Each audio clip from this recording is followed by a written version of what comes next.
नमस्कार शेतकरी मित्रांनो, कांदा उत्पादक शेतकरी बांधवांसाठी आताच्या क्षणाची सर्वात महत्त्वाची आणि मोठी बातमी कांदा संदर्भातील. शेतकरी मित्रांनो, कांद्याच्या भावात वाढ होणार तर कधी होणार, कशामुळे होणार आणि कांदा निर्याती संदर्भातील आयाती संदर्भातील काय महत्त्वाची अपडेट आहे.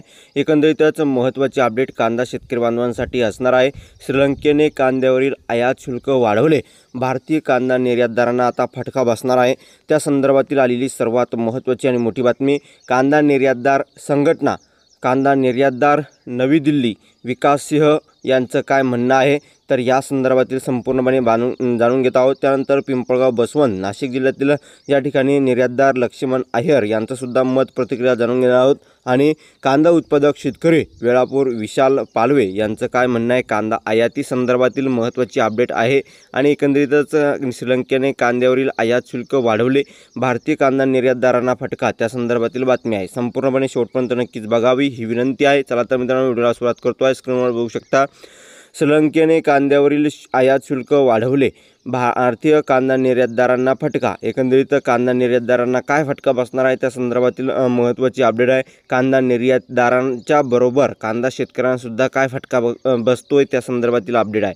लासलगाव श्रीलंका सरकारने कांद्यावरील आयात शुल्कात मोठा बदल करीत आजपासून हे शुल्क 10 रुपये प्रति किलोवरून थेट 50 रुपये प्रति किलो केले आहे. सरकारच्या या निर्णयामुळे परदेशातून आयात होणाऱ्या कांदा महागणार असून स्थानिक शेतकऱ्यांना तुलनेत चांगल्या भावाचा फायदा होण्याची अपेक्षा आहे. त्यामुळे स्थानिक उत्पादनांना बाजारपेठेत चालना मिळेल. तथापि आयातीत कांदा महागल्याने एकूण पुरवठा घटू शकतो आणि त्यामुळे बाजारभाव वाढण्याची शक्यता असल्याचे सामान्य ग्राहकांना महाग कांद्याला फटका बसण्याचे चिन्ह दिसत आहे. एकंदरीतच या ठिकाणी बघू शकता, या ठिकाणी त्यामुळे बाजारभाव वाढण्याची शक्यता आहे. कशामुळे तर एकंदरीतच आयातीत कांदा महागल्याने एकूण पुरवठा घटू शकतो, पुरवठा या ठिकाणी घटणार आहे आणि त्यामुळे बाजारभाव वाढण्याची शक्यता असल्याने सामान्य ग्राहकांना महाग कांद्याला फटका बसण्याचे चिन्ह आहे. परंतु या ठिकाणी बघितलं, शुल्कात 5 पट वाढ झाल्याने श्रीलंकेतील व्यापारी, ग्राहक आणि शेतकरी या सर्वांवर थेट परिणाम होणार आहे. निर्यातदारांच्या माहितीनुसार स्थानिक शेतकऱ्यांच्या हितासाठी व बाजार स्थिर ठेवण्यासाठी हा निर्णय घेण्यात आला आहे. त्यामुळे भारतातून श्रीलंकेत जाणारा कांदा निर्यातीवर परिणाम होईल. दरम्यान लासलगाव कृषी उत्पन्न बाजार समितीत या ठिकाणी 26 तारखेला 1200 वाहनातून तब्बल 20,000 क्विंटल कांद्याची आवक झाली. एकंदरीतच या ठिकाणी या दरम्यान किमान या ठिकाणी बघितलं तर किमान 600 तर कमाल भाव 1900 रुपये तर सरासरी 1500 रुपये भाव नोंदवला गेलेला आहे. श्रीलंकेने आयात शुल्क वाढवली म्हणजे निर्यात बंदी नाही. श्रीलंकेतील लोकल कांदा बाजारात येण्यास सुरुवात झाली आहे, पण तेथे पाऊस झाल्याने तेथील कांदा खराब होण्याची भीती आहे. त्यामुळे भारतीय कांद्याच्या मागणी वाढू शकेल. ही वाढ नकारात्मक नाही पण आशादायी आहे, असं विकास सिंह, उपाध्यक्ष निर्यातदार संघटना नवी दिल्ली यांचं काय म्हणणं आहे तर बघू शकता. श्रीलंकेने आयात शुल्क वाढवले म्हणजे निर्यात बंदी नाही, परंतु श्रीलंकेतील लोकल कांदा बाजारात येण्यास सुरुवात झाली आहे. ते पण तेथे पाऊस झाल्यास तेथील कांदा खराब होण्याची भीती आहे. ते पाऊस झाल्यामुळे एकंदरीतच या ठिकाणी तेथील कांदा खराब होण्याची भीती आहे. त्यामुळे भारतीय कांद्याला मागणी वाढू शकेल. भारतीय कांद्याला मागणी वाढत आहे, वाढू शकेल आणि ही नकारात्मक वाढ नाही आहे पण आशादायी वाढ आहे असं त्यांचं या ठिकाणी आशादायी आहे असं त्यांचं म्हणणं आहे. त्यानंतर या ठिकाणी लक्ष्मण अय्यर, निर्यातदार पिंपळगाव बसवंत यांचं काय म्हणणं आहे तर त्या संदर्भातील आपण जाणून घेत आहोत. श्रीलंकेने आयात शुल्क 5 पट वाढवण्याने भारतीय कांद्याच्या निर्यातदारीवर परिणाम होईल.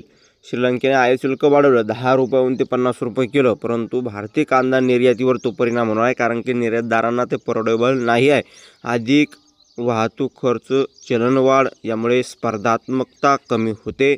आता शुल्क वाढ झाल्याने भारतीय कांदा श्रीलंकेत जास्त महाग पडेल आणि निर्यातीत घट येण्याची शक्यता आहे. निर्यातीत घट येणार आहे आणि तेथे सुद्धा या ठिकाणी भारतीय कांदा महाग पडणार आहे. 50 रुपये या ठिकाणी आयात शुल्क जर त्यांनी लावलं असेल आणि वाहतुकीचा खर्च बघता आणखीन चलनवाढ झाल्यामुळे एकंदरीतच या ठिकाणी बघितलं अशा प्रकारची सध्याची परिस्थिती आहे असं लक्ष्मण अय्यर, निर्यातदार पिंपळगाव बसवंत यांचं म्हणणं आहे. त्याचबरोबर मित्रांनो, या ठिकाणी विशाल पालवे, कांदा उत्पादक शेतकरी आहे, वेळापूरचे, यांचं काय म्हणणं तर बघा. श्रीलंकेने आयात महाग केली असली तरी त्यामुळे आपला थेट फटका बसणार नाही. उलट स्थानिक पातळीवर दर वाढण्याची शक्यता असल्याने शेतकऱ्यांना थोडाफार फायदा होऊ शकतो. असे सरकारने निर्यात खुली ठेवली तरच योग्य दर मिळेल. एकंदरीतच यांचं काय म्हणणं आहे तर बघू शकता, श्रीलंकेने आयात महाग केली असली तरी त्यामुळे आपल्याला थेट फटका बसणार नाही. उलट स्थानिक पातळीवर दर वाढवण्याची शक्यता असल्याने शेतकऱ्यांना थोडाफार फायदा होऊ शकतो. पण सरकारने निर्यात खुली ठेवली तर योग्य दर मिळेल. सरकारने निर्यात जर खुली ठेवली तर कांद्याला भाव वाढेल असं या शेतकऱ्यांचं म्हणणं आहे. विशाल पालवे, कांदा उत्पादक शेतकरी, वेळापूर. एकंदरीतच कांद्याच्या भावात वाढ झालीच पाहिजे असे शेतकरी वारंवार ओरडतोय आणि शेतकरी सरकारला वारंवार सांगतोय की कांद्याला 2 पैसे भाव वाढवा. कारण की सध्याचे भाव पाहता 1000, 1200, 1500च्या आत सर्वाधिक चांगल्या क्वालिटीचा कांदा घेतला जात आहे आणि काही बाजार समितीमध्ये 1800, 1900, 1-2 वकलाला दिला जात आहे, पिंपळगाव पासून सारख्या. परंतु या ठिकाणी सध्याची परिस्थिती पाहता सरासरी भाव 1200, 1300, 1500च्या आतच आहे आणि एकंदरीतच या ठिकाणी बघितलं 2 पैसे शेतकऱ्यांना मिळावा शेतकरी बांधवांची कायम अपेक्षा आहे. गेल्या 6-7 महिन्यापासून जवळपास हेच भाव शेतकऱ्यांना मिळतो आहे आणि एकंदरीतच उत्पादन खर्चसुद्धा निघत नाही. कांद्याला उत्पादन खर्च बघता 22, 23, 25 रुपयाच्या घरात असताना देखील हे सरकार वेळोवेळी आणि वारंवार या ठिकाणी शेतकरी विरोधी निर्णय घेऊन कांदा निर्यात बंद करणे, कांद्यावर शुल्क लावणे, कांदा निर्यात मूल्य वाढवणे असे अनेक निर्णय त्यांनी मागील काळामध्ये घेतले गेलेले आहे. 2019मध्ये कांद्याच्या भावात वाढ झाली 8,000, 9,000 आणि एकंदरीतच त्यानंतर जे काही कांद्याच्या भावात पडझड झाली त्यानंतर कांद्याचे भाव वाढलेच नाही. आजपर्यंत 5-6 वर्ष झाले, 7-8 वर्ष झाले तरीसुद्धा कांद्याची जी काही परिस्थिती आहे तीच आहे. परंतु वास्तविक पाहता खऱ्या अर्थानं या ठिकाणी कांद्याचे भाव पाडण्यासाठी सरकार एका रात्रीत निर्णय घेते की कांदा निर्यात मूल्य, कांदा निर्यात शुल्क आणि कांदा निर्यात बंदी असे अनेक निर्णय एका रात्रीत घेतला जातात. परंतु कांद्याचे भाव पडतात, कमी होतात. त्यावेळी कोणीही त्या संदर्भातील निर्णय घ्यायला तयार होत नाही आहे. एकंदरीतच हे सरकार शेतकरी विरोधी आहे की काय? परंतु या ठिकाणी बघितलं सध्याची परिस्थिती अशी आहे की निवडणुकीचं समीकरण हे कांद्यावरच आणि शेतमालावरच आहे. कारण या ठिकाणी सर्वसामान्य ग्राहकांना आनंदित ठेवण्यासाठी हे सरकार या ठिकाणी निवडणुकीच्या काळामध्ये स्वस्तात कांदा देण्यासाठी सर्वसामान्यांना स्वस्तात कांदा भेटण्यासाठी नाफेड आणि एनसीएफच्या माध्यमातून कांदा खरेदी करत असतं आणि खऱ्या अर्थानं नाफेड आणि एनसीएफच्या मध्ये जे काही घोटाळे झालेले आहे त्यामध्ये 200 या ठिकाणी कोटी शेतकऱ्यांचे पैसे थकलेले आहे. तरी देखील या ठिकाणी शेतकऱ्याचे सोडाच शेतकऱ्याचे कांदा त्यांनी खरेदी केला की व्यापाऱ्यांचा खरेदी केला हे सुद्धा समजायला तयार नाही. वास्तविक यांचा रेकॉर्ड कुठं असतं ते पत्ता नाही. परंतु अनेक घोटाळे नाफेड आणि एनसीएफच्या माध्यमातून केले जात आहे आणि एकंदरीतच या ठिकाणी भाव स्थिरीकरण योजनेअंतर्गत ही खरेदी करता असं ते म्हणतात. परंतु एकंदरीतच ते या ठिकाणी मतदानाच्या वेळेस निवडणुकीच्या वेळेस या ठिकाणी बिहारची आता विधान लोकसभा आहे आणि त्याच मित्रांनो या ठिकाणी बघितलं तर महाराष्ट्रामध्ये 29 महानगरपालिकांच्या निवडणुका आहे. या निवडणुकीमध्ये या ठिकाणी नाफेड आणि एनसीएफच्या माध्यमातून जो काही खरेदी केलेला कांदा आहे तो मार्केटमध्ये उतरवायचा आहे कमी भावाने आणि शेतकऱ्यांचे कांद्याचे भाव पाडून टाकायचे. सर्वसामान्यांना स्वस्तात कांदा पुरवायचा आणि त्यामुळे स्वस्त कांदा पुरवल्यानंतर सर्वसामान्य ग्राहक या ठिकाणी प्रसन्न आनंदित होत आहे. त्यामुळे हे सरकारवर ते जोराचे बटन दाबून त्यांना निवडून देत आहे अशी काही परिस्थिती यामुळे आहे आणि ही वस्तुस्थिती आहे. जी काही महत्त्वाचे अपडेट असतात, जे काही महत्त्वाच्या घडामोडी असतात त्या वारंवार तुमच्यापर्यंत पोहोचल्या जात असतात. ज्या काही अपडेट होती ती तुमच्यापर्यंत पोहोचली. धन्यवाद मित्रांनो. माझा व्हिडिओ शेवटपर्यंत बघितल्याबद्दल भेटू का माहितीपूर्ण कांदा बाजाराच्या अपडेट्स तोपर्यंत इथेच थांबतोय. जय महाराष्ट्र, जय श्री. धन्यवाद. लाईक, शेअर आणि सबस्क्राईब आणि कमेंट करायला विसरू नका. तर भेटूया पुढील व्हिडिओमध्ये अशा का माहितीपूर्ण कांदा बाजारभावाचे अपडेट्स तोपर्यंत इथेच थांबतोय.